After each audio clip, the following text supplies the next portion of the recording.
오늘 본문의 말씀이 에스겔 34장 26절입니다. 이 말씀은 제가 지난 5월에 전도주의를 준비하면서 찾았던 말씀입니다. 당시에 전도 물품으로 정했던 것이 부채였습니다. 부채에 적합한 성경 구절이 무엇인가 찾던 중에 이 말씀을 찾게 되었고, 그 부채에 복된 소낙비라고 적고 비가 내리는 장면을 좀 담고 싶었습니다.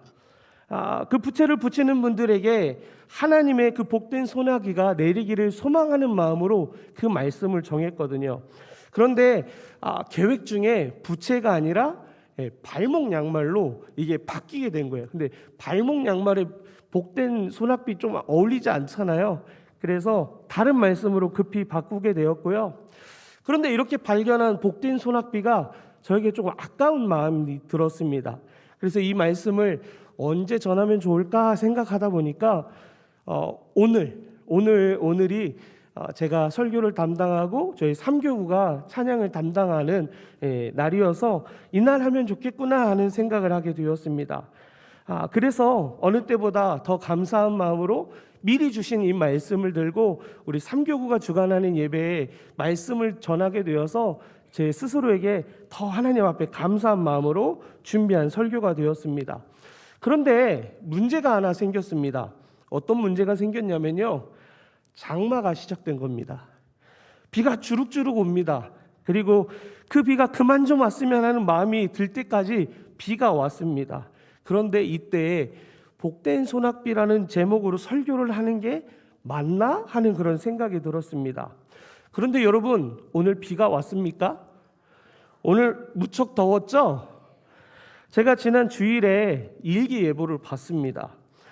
설교자인 저에게 너무나 감사하게도 일주일 중에 딱 오늘만 비 예보가 없더라고요.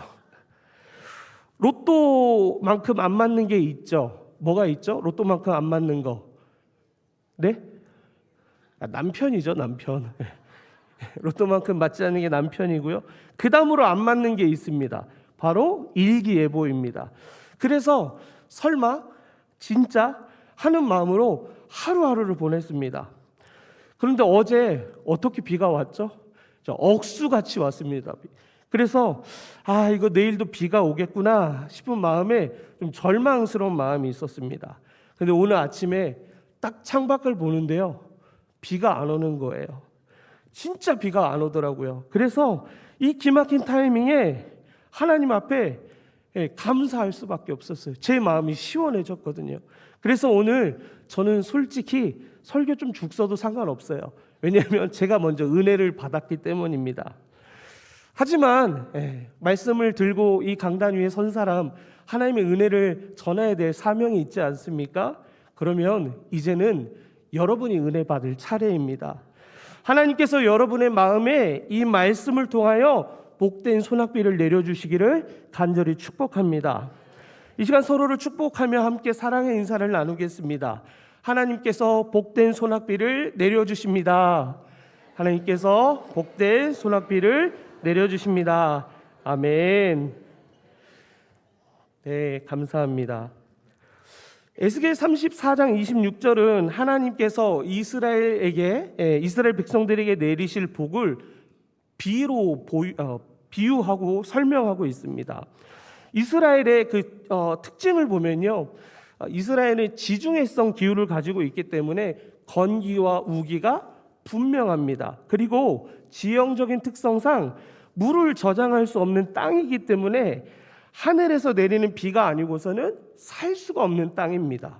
그래서 적절한 시기에 내리는 비는 그들에게 생명과 같이 너무나 중요한 것이었습니다. 신명기 11장 14절과 15절의 말씀을 함께 보겠습니다. 11장 14절에서 15절을 보면 비를 통한 은혜와 축복을 약속해 주고 있습니다. 여호와께서 너희의 땅에 이른 비, 늦은 비를 적당한 때에 내리시니 너희가 곡식과 포도주와 기름을 얻을 것이요 또 가축을 위하여 들에 풀이 나게 하시리니 내가 먹고 배부를 것이라. 아멘. 그렇습니다. 비는 농작물을 자라게 합니다. 가축들에게 물을 줄 수 있습니다. 사람들의 갈증을 해소시켜서 하나님이 주시는 너무나 소중한 선물 중에 선물입니다. 그런데 이 비는요, 은혜와 축복만이 아니라 심판의 상징이다라는 것을 우리는 알아야 합니다. 창세기 6장으로부터 시작되는 홍수의 이야기가 있습니다. 하나님은 그 사건을 통해서 죄악이 가득한 이 세상을 심판하셨습니다. 열왕기상 17장을 보면요, 엘리야를 통해서 하나님은 가뭄이라는 심판을 내리십니다. 그래서 하나님을 떠난 이스라엘 백성들이 돌아오라고 경고의 메시지로 이 비를, 가뭄을 허락하셨던 것이었습니다. 하나님께서 약속하신 땅 가나안의 비를 주관하시는 그 가나안 땅에는 비를 주관하는 신이 있었습니다. 그 신의 이름은 바알입니다. 바알은 가나안 땅의 사람들에게 풍요와 다산, 비와 번개의 신으로 여겨졌습니다. 그러나 하나님은 바알 숭배를 강하게 경계하셨고 금지하셨습니다. 왜냐하면 하나님만이 참된 신이시며 비를 주관하시는 하나님이시기 때문입니다. 예레미야 14장 22절에서 이 사실을 분명히 밝히고 있습니다. 함께 쉬운 성경으로 함께 읽어보도록 하겠습니다. 함께 봅니다. 이방의 우상들이 비를 내릴 수 있겠습니까? 하늘이 스스로 소나기를 내릴 수 있겠습니까? 아닙니다. 그리할 수 있는 분은 오직 주님, 곧 우리 하나님 여호와 뿐이십니다. 주님만이 우리의 희망이십니다. 이 모든 것을 지으신 분은 주님이십니다. 아멘. 그것을 알면서도 이스라엘 백성들은 하나님을 떠났습니다. 우리도 이 사실을 알면서도 하나님을 의지하기보다 내가 할 수 있는 방법들을 총동원합니다. 내 삶의 문제를 스스로 해결해 보려고 합니다. 하나님의 꿈을 나의 꿈으로 포장하여 하나님의 꿈을 이루어 달라고 요청합니다. 그럴 때면 영락없이 우리 인생 가운데 만나게 되는 것이 있습니다. 그것이 무엇이냐? 바로 가뭄입니다. 재정적인 어려움, 건강의 문제, 인간관계의 갈등, 직장이나 학업에서의 실패, 또한 신앙의 위기 등이 우리 인생 가운데 만나게 되는 가뭄입니다. 그러나 하나님의 심판에는 심판으로 끝나지 않습니다. 그 심판을 따르는 것이 있는데 그것이 바로 회복입니다.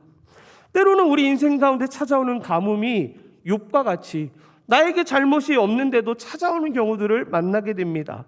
욥에게 찾아온 가뭄과 같이 고난의 끝에 회복이 있음을 믿으시기 바랍니다. 그래서 우리에게도 하나님의 은혜가 임할 것을 기대하면서 지금 내가 만난 그 가뭄 속에서 하나님의 은혜를 바라보시는 여러분 되시기를 축복합니다. 오늘 본문을 보면 앞서 그들에게 복을 내리고라는 하나님의 약속을 보게 됩니다. 복을 내리는 대상 누구입니까? 지금 그들에게라고 얘기하고 있습니다. 이 그들은 누구이죠? 바로 하나님의 백성인 이스라엘입니다. 이 자리에 모여있는 우리가 누구입니까? 우리 모두는 하나님의 백성입니다. 하나님의 뜻 가운데 살지 못하여 우리 인생 가운데 가뭄이 찾아오던, 하나님 앞에 신실하게 살아왔음에도 불구하고 우리 인생에 가뭄이 찾아왔던 우리는 분명히 하나님의 백성입니다. 하나님이 복이 내린다고 약속하신 하나님의 백성이라는 것입니다. 그래서 하나님은 우리의 필요를 채워주시고 인도해 주시고 보호해 주십니다. 뿐만 아니라 우리에게 평안을 주시고 예수 그리스도의 십자가의 사랑으로 죄를 용서해 주시고 영생과 천국을 주십니다.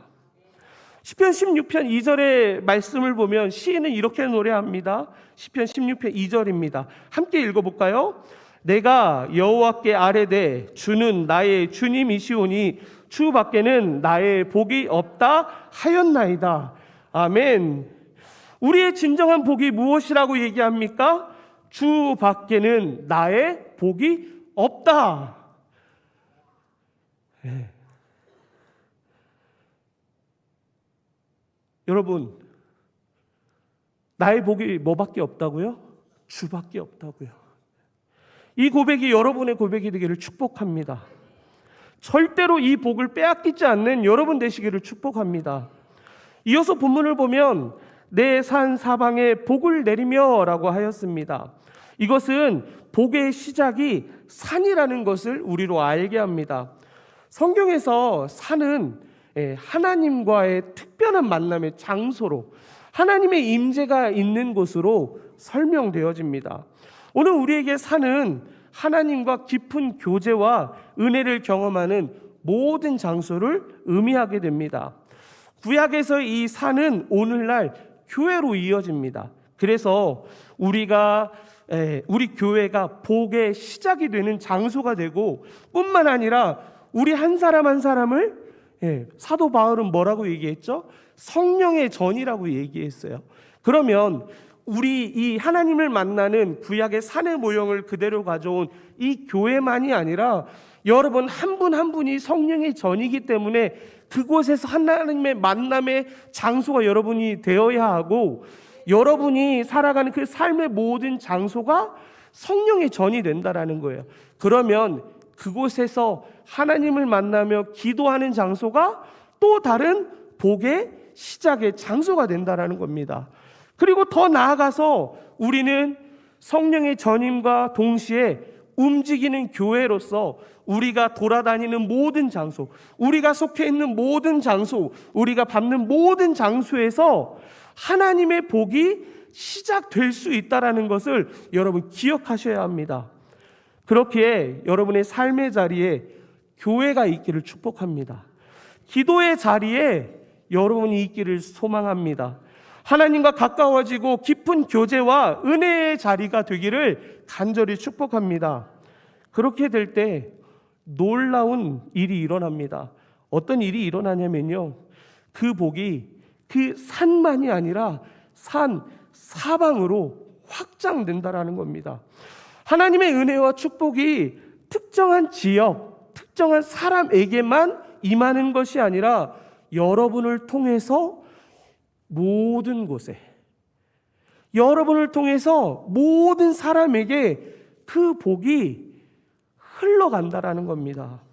그래서 우리는 더욱 하나님께로 돌아가야 합니다. 왜냐? 나의 구원만이, 나의 생명만이 달려있는 것이 아니라 나를 통해서 내가 속한 모든 곳이 하나님의 복을 받게 되기 때문입니다. 이 자리에 욕심쟁이 계십니까? 좋은 건 나만 갖고 있기를 원하시는 분들 계십니까? 그렇지 않기를 바랍니다. 여러분이 가진, 여러분에게 주신 그 예수 그리스도라는 복, 하나님이라는 복을 여러분만 갖는 것이 아니라 여러분이 속한 모든 곳에, 여러분이 아는 모든 사람들에게 흘려줄 수 있는 복의 통로가 되시기를 간절히 축복합니다. 하나님은 여러분을 그 산으로 부르셨습니다. 하나님은 그 복을 여러분이라는 산을 통해서 흘려주기를 원하십니다. 그것을 믿고 기억하시면서 복된 산으로 살아가시는 여러분 되기를 축복합니다. 이어서 본문을 보면 때를 따라 소낙비를 내리되라고 하였습니다. 이 말씀은 하나님은 가장 적절한 때에 비를 내려주신다라는 약속을 우리에게 주신 겁니다. 우리 인생에 가뭄을 만날 때면 우리는 어떤 생각을 하죠? 당장이라도 나에게 비를 내려달라고 기도합니다. 가뭄을 만나게 되면 당장이라도 이 어려움을 하나님 해결해 주세요 라고 기도한다라는 겁니다. 그런데 이 비가 하루 만에 내리지 않습니다. 수개월을 간절히 기도해도 내리지 않을 때가 있습니다. 수년을 기도해도 이 가뭄이 해결되지 않을 때가 있습니다. 그것 때문에 얼마나 많이 울고 우십니까? 그래서 하나님의 때를 의심하는 지경까지 이르게 됩니다. 그러나 분명한 사실은 하나님의 축복은 적절한 때에 가장 필요한 순간에 주어진다라는 사실입니다. 때를 따라 그것을 우리에게 분명하게 내려주신다라고 약속한다는 겁니다. 그래서 우리는 그 때를 신뢰하며 하나님을 결코 포기하지 말아야 합니다. 제가 대학을 졸업할 때쯤이었습니다. 당연하게 자연스럽게 대학원을 준비하는 게 맞았습니다. 역시 준비했습니다. 그런데 어느 날 제 누나와 누님과 이야기를 나누다가 대학원 진학을 포기하고 잠수를 탔습니다. 그러면서 이제 제 안에 들어왔던 질문은 이거였습니다. 이제 뭘 해야 하지? 뭘 하고 살아야지? 수많은 질문들을 하면서 광야의 시간을 걸어갔습니다. 마음에 병이 생겨서 목소리가 나오지 않게 되었습니다. 제 목숨보다 더 귀했고 제 꿈이자 소망이었던 노래가 더 이상 불러지지 않았습니다. 답답한 마음에 제 안에 뭐가 생겼는지 아세요? 불이 생겼어요. 그래서 이 타오르는 불이 꺼지기를 간절히 바라는 마음이 생겼어요. 그래서 비가 오면 어떻게 했는지 아세요? 미친 사람처럼요, 그 비를 맞으러 나갔어요. 비가 오면 나가는 거예요. 너무 답답해서. 아무것도 할 수 없고 아무것도 해결되지 않는 그 인생의 그 가뭄 때문에 이 비를 맞지 않고서는 도저히 해결되지 않을 것 같아서 비가 오면 매일 나가는 거예요. 그 비를 맞으면 혹여나 이 마음의 불이 꺼지지 않을까 하는 기대로 나갔던 거예요. 그렇게 하염없이 비를 맞은 시간이 2년의 시간이 지났습니다. 그런데 제가 생각지도 못했을 때, 제가 원하는 그때가 아닌 하나님의 때에 하나님은 말씀을 통해서 제 안에 소낙비를 부어 주셨어요. 그렇게 2년의 시간이 끝나고 그렇게 말씀으로 부어진 성령의 불은 소낙비는요, 제 안에 있었던 불을 꺼주셨고요. 그 불 대신에 성령의 불로 타오르게 시작하셨어요. 그리고 나서 제 삶은 그 사건이 일어나기 전과 이후의 모습을 생각하면요, 판이하게 다릅니다.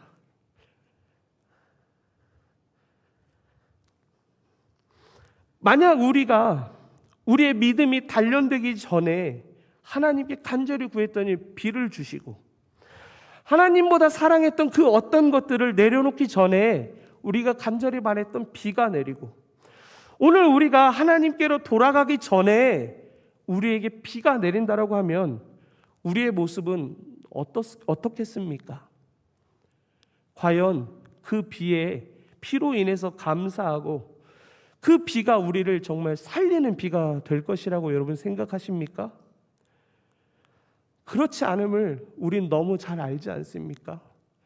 그러면 여러분 인생 가운데 찾아온 가뭄 가운데 하나님을 의심하는 것이 아니라 하나님의 신실하심을 믿고 그 가뭄 가운데 피를 내려주실 그 하나님을 소망하며 살아가시는 여러분 되시기를 간절히 축복합니다.